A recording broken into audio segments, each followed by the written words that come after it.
இந்த சிறப்பு வாய்ந்த கட்டா பயிற்சி முகாமில் கலந்து கொண்ட அனைத்து மாணவ மாணவிகளுக்கும் எனது மனமார்ந்த வாழ்த்துக்கள்.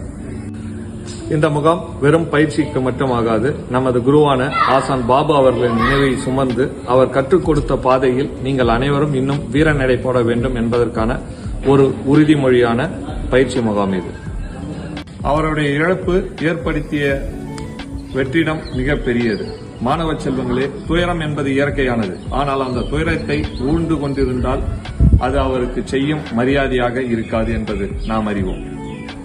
ஆசான் பாபா அவர்கள் உங்களிடம் எதிர்பார்த்தது என்ன? உடல் வலிமை மட்டுமல்ல, மன வலிமை, சவாலை சந்திக்கும் துணிச்சல். அவர் மறைந்த துயரம் நம் மனதை விட்டு இன்னும் நீங்கவில்லை என்பதைதான் நான் அறிவேன். உங்களுக்கு ஒவ்வொருவருக்கும் அவர் வெறும் ஆசிரியர் மட்டுமல்ல, ஒரு நல்ல வழிகாட்டியாகவும் ஆசானாகவும் சிறப்பு பயிற்சியாளராகவும் அவர் உங்களுடன் பயணித்துக் கொண்டிருந்தார்.